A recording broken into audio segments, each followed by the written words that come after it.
Welcome back for another episode of the Vitamin C's podcast, proud part of the CLNS Media Network. I am your host, Tim Sheils, and I am joined by my buddy, Wayne Breezie Brown, on a beautiful Thursday. Wayne, before we get into it, how are you feeling, man? How are things? I'm doing good. I'm feeling 2-0 right now. So Mm-hmm. I don't know how happy that makes you feel or makes everybody out there that's listening and watching feel, but it feels really, really good to be 2-0. Especially when there was a couple chances where I felt like the Hawks, especially in game two, they came out really strong. Celtics didn't really come out of the gates as hot as they should have, but they responded. By the time the first quarter was over, they had been in a deficit for a good chunk of that first quarter and then just surged back into the lead and ended on a crazy Malcolm Brogdon three-pointer, half-quarter bank shot three at the buzzer. And that kind of felt like that set the tone the rest of the way, right? Because it was just overall, it's been a pretty commanding series from the Celtics so far. I am interested to see if Atlanta goes smaller. I know that a big part of what's been sort of screwing them up, and this ties back into what we talked about. We were talking about keys to this series. Al Horford. Al Horford is doing a number on these guys right now because he's stretching the floor, right? Clint Capella said as much. I believe this was pregame, game two. So it was at the Hawks shoot around. He was being interviewed by a local reporter for Atlanta, and they were talking about the series overall and how they're approaching things defensively. And Clint Capella specifically said Al Horford was kind of taking him out of things because basically by him, it's not like he was like getting his shots off. That's the way he put it. But because he's on the floor, I have to account for him. So he's pulling me out of there. He's pulling me out of the paint. So I can't help my teammates there. And so what it does is it just creates more space. So it's kind of just throwing their entire defensive rhythm out of whack. The Hawks only have one player who is like a positive net rating, and it's John Collins. Everybody else, both of their centers, both Clint Capella and Onyeka Okongwu, are having a really, really tough time with the Celtics. But that's like crazy how they've managed to attack it because I think that's like the one, to me, that's like the one big strength that Atlanta has is they've got those classic bigs that can, block shots and get rebounds. And the Celtics are still finding a way to exploit that by just trying to space the floor out a little bit. Yeah, I mean, it's interesting because when I look at the rebounds, I mean, it's the offensive rebounds that, seem to pile up a lot more for the Atlanta Hawks. But then when you finish watching the game and you go to the box score and you be like, dang, they only out rebounded us by two. Like, you know what I mean? It just seems like those big guys are getting those second chance opportunities for the teammates. And it always seems to just lead to like a 3-point shot for the Atlanta Hawks. But what a great game it was to watch these guys kind of like get battle tested at the beginning, like you said. They started off very slow, and their shots just weren't falling.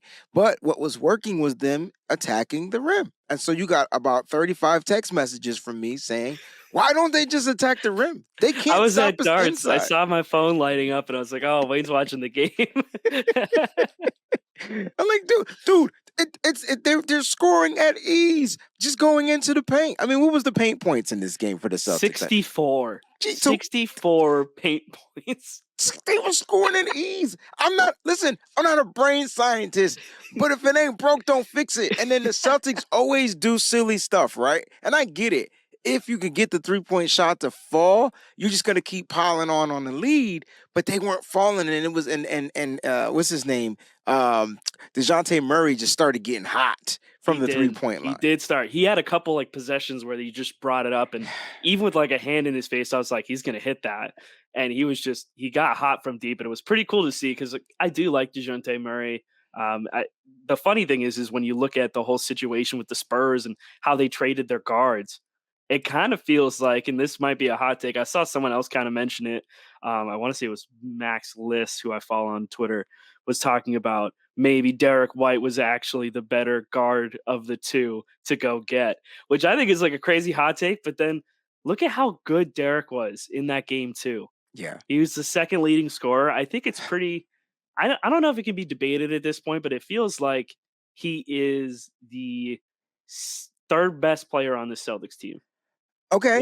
When they're at full strength, I feel like that, Rob Okay. can push him for it.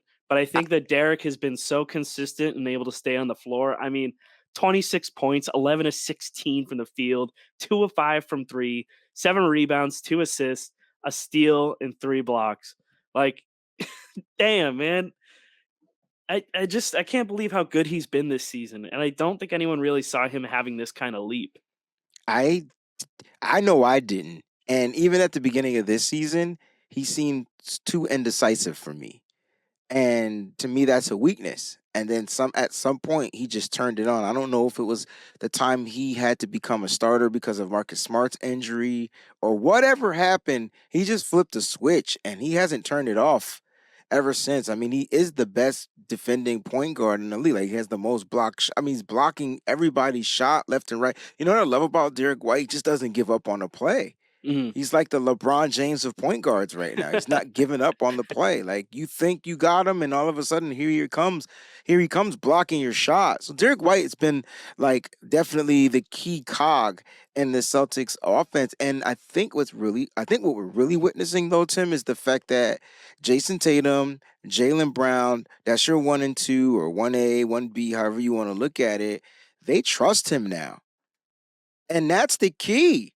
I think it was more like Jalen, like, I got to take these shots because Derek's not going to shoot or somebody, you can tell that he's trusted. He's trusted with not turning over the ball. He's trusted in making the right pass. He's trusted in taking the 3-point shot. He's trusted in finishing around the rim. And I think he's getting that because of his hustle, his hard work, his defense. And just his ability to score in the paint is ridiculous because I'm like, he's not going to make that.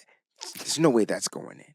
And it goes in. He's not getting the foul calls though, but he's making his shots. So Derek White is on point. He's Yeah, been on that point. that floater is nice that he's got. And I think the key thing that you talked about with confidence, I think that comes from empowerment. He's got a whole team behind him who's encouraging him to shoot, encouraging him to be aggressive. And the team seems to be doing the same thing with Robert Williams, trying to have him develop some kind of close to the basket game where it's not just lobs and alley oops.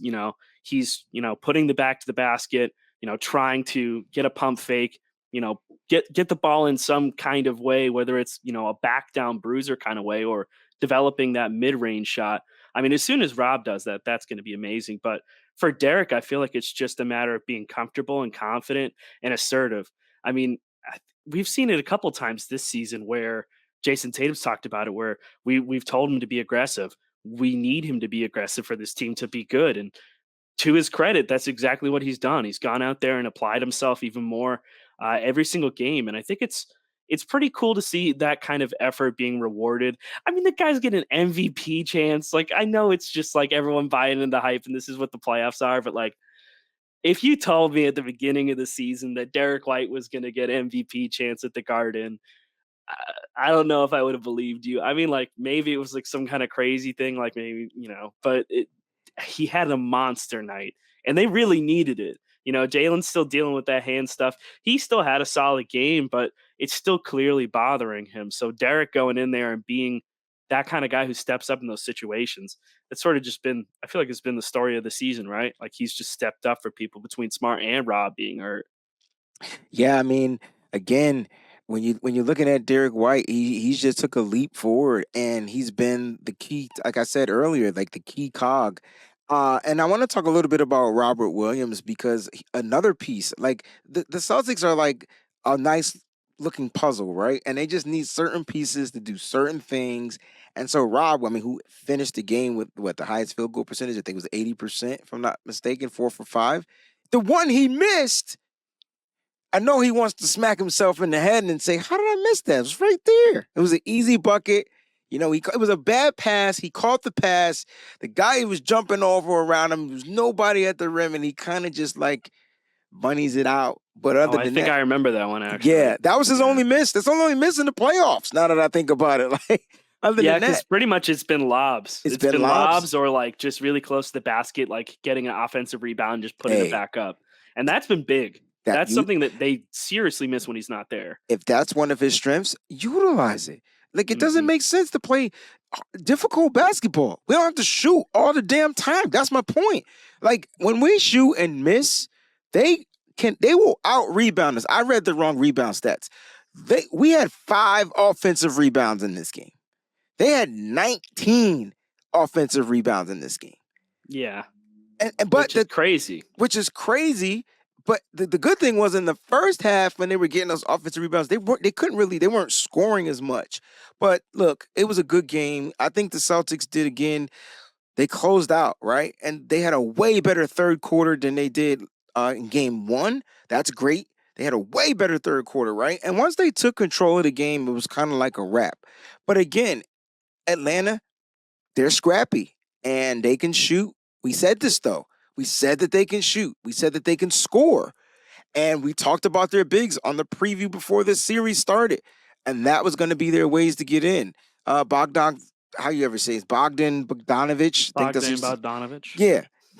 He's I don't like him. I don't like him or his brother. They just know how to play basketball. And they play it so well that they always cause a problem. I don't care if he finished with 7 points. It doesn't matter.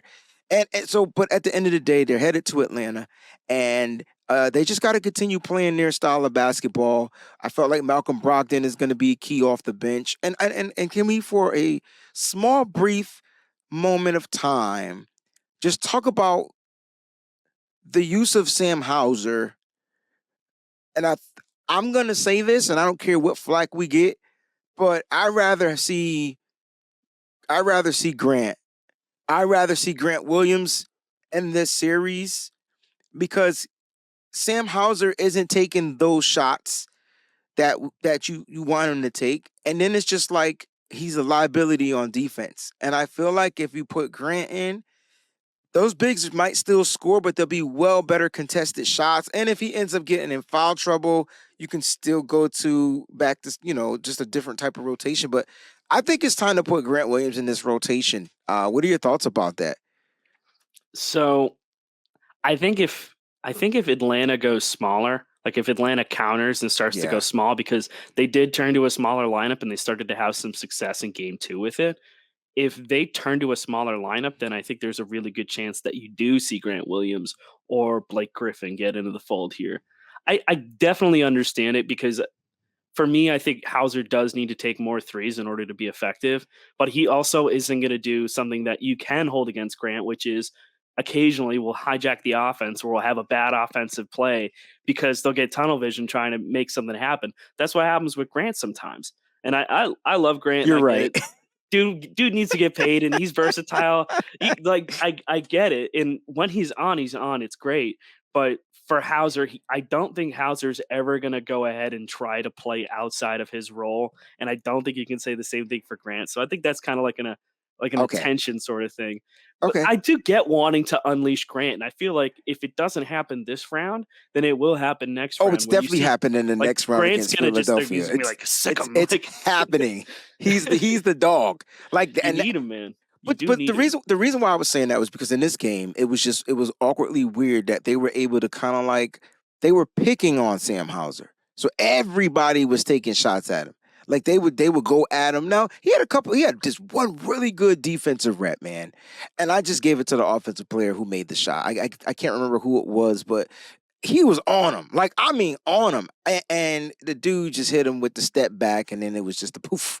But I just feel like his defense is much more of a liability than Grant's, and I'd rather take Grant's defense and let the other guys score. I mean, when you're Sam Hauser and you play 14 minutes, almost 15 minutes, and you only finish with what 1 point, He has 3 points. 2 points, He three was points. 3 points. He only had one shot attempt, and it was from three. So he shot 100% of He threes. was 100%. But Yeah, he was 100%. Period. But like at the end of the day, he's got to do more just to be effective. And I know the Celtics don't need it because they have other scorers.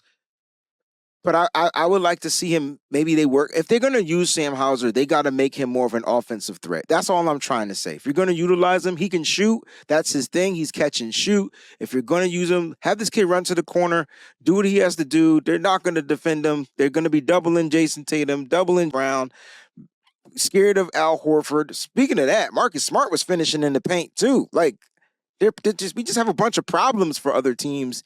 Let Sam Hauser shoot the damn ball. That's my yeah, thing. I mean, well, and so I get it in terms of trying to get if you're going to have him out on the floor, right? You want him to have those kind of touches. But if if the offense just isn't that kind of flow and he's not getting those kind of looks, then it's a completely different story. So I think sometimes teams do scheme to not have him be open. Like they know he's a capable 3-point shooter, and if that's the one thing he's going to do when he's on the floor, and I do agree. Like I think that teams do attack him on defense because he's not as much a liability as he used to be. I think there's like this image of him being a really really bad defender. I don't think he's a perfect defender, but I think he's gotten a lot better and he keeps guys in front of him, but he's not as good a defender as Grant when Grant's locked in. And that I agree with. I think when you're going for defense and you're trying to take on size, you're turning to Grant. I mean, as we transition to a different conversation, I think Grant is very important when it comes down to facing teams like perhaps the Milwaukee Bucks if you Yeah, face him down the line because he's very important when you're trying to defend a player like Giannis Giannis. Antetokounmpo, which we talked about before we hopped on. He missed game 2 of this series against the Heat. The Heat still lost that game. Milwaukee pulled it off, which was impressive. And now that series is tied up 1-1 and going to be going to Miami at this point now because the first 2 games were going to be in Milwaukee. So split the 2 games at home. But now you have to worry about Giannis's health. I don't know if we've gotten any kind of update on whether or not what his status is for game 3, but you have that and the Tyler Herro injury.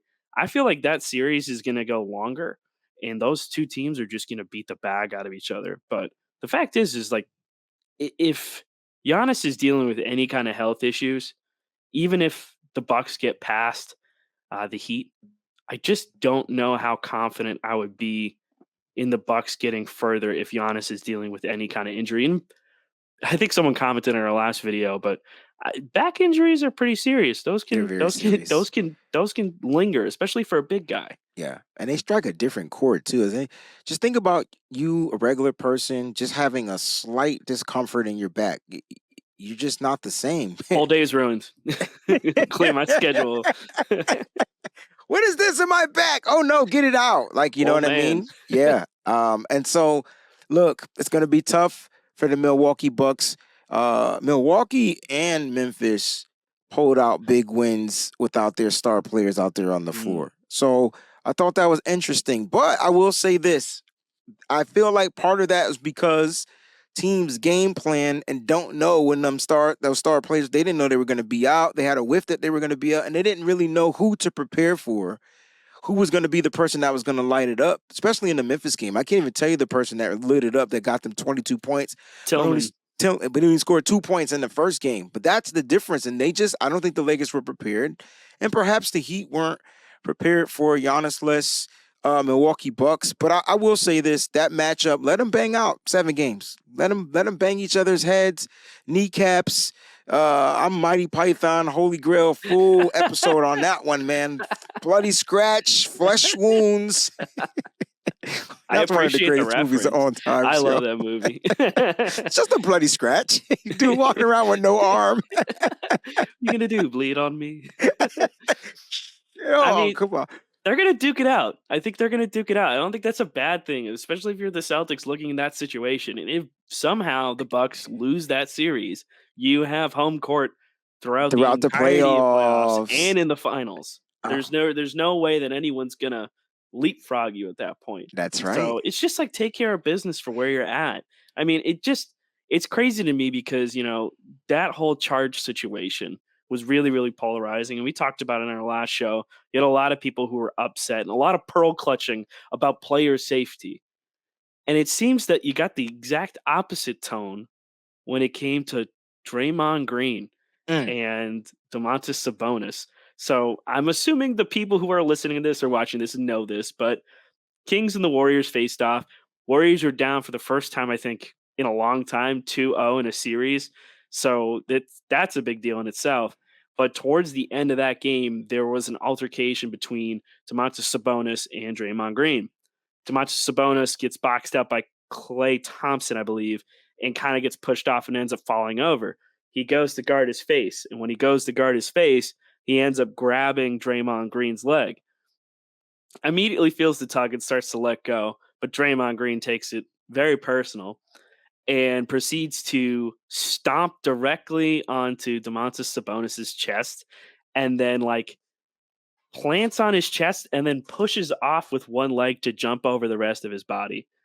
And fans are going crazy. Stadium is ravenous. They are foaming at the mouth, going full feral, angry at Draymond Green, who's just loving it, swearing back at the crowd, trying to taunt them. Meanwhile, Domantas Sabonis is still on the ground. They've got the medical team checking him out. I think his status is like in question now because he had to get, it checked out and everything like that. I think he's got a bruised sternum. So following all of that, originally the NBA says they're not going to suspend Draymond Green. We're not going to suspend him. And then there's this massive public backlash from pretty much everyone who's not a Warriors fan being like, how are you serious right now with this guy's reputation? You're going to let this slide? So the Warriors ended up losing him because the league came back. Joe Dumars came out and said, we're suspending him for a game based on the player, based on the situation, and the president and sets. He's losing one game. I think honestly, my hot take would be is if it weren't the playoffs, I think it would be two. But how do you feel about that? Because I feel like there are some people who are really polarized on this, and I feel like it's just, for me personally, it's cut and dry. Like what he did was wrong, regardless of what Sabonis did. Like you don't have to be pro Sabonis in the situation and be like, yeah, Draymond Green took it a step far and he needs to be suspended for that. And that's what happened, Tim. He didn't take it a step far. He took that junk to level 100. What was the purpose, all right, of literally like stepping on a person? All right, the dude has your leg. Pull your leg, try to get your leg out, pull it out so you don't fall. If you fall, maybe they'll call a foul. Maybe if you fail, they'll call foul. Mm-hmm. Common sense, but not Draymond Green, right? Not Draymond Green. He lacks the common sense factor. I mean, it's all gone. And instead of him allowing the officials to take the matters into their hands, he could have seriously, like, and don't get it twisted, Draymond could have got injured. Sabonis shouldn't have grabbed his leg because Sabonis did deliberately grab his leg too. He wasn't just protecting his face. I watched that. He grabbed his leg and kind of put a little twist on it or whatever. And if that's what Draymond Green felt, I don't know about you, but I would have took it out on him on the next basketball play. He would have got an elbow chicken chop to the chest or something like that, which probably would have resulted in a technical, but it would have been way better, or a flagrant, but it would have been way better than him getting ejected from the game, for one, and number two, getting suspended. And I'm not mad at the suspension because he deliberately he stepped on a dude's chest and kicked. Like, you can't do that. You gotta, like, the players gotta understand that I know you're NBA superstar players. I get it. B, your role models too. I don't know which one comes first, but the league is trying to paint this picture because they want as many kids to live out their dreams and follow behind the superstars and the megastars. Why that fighting stuff? If you go 15 years ago, you could get a punch off for now. It was cool, but now, you better not.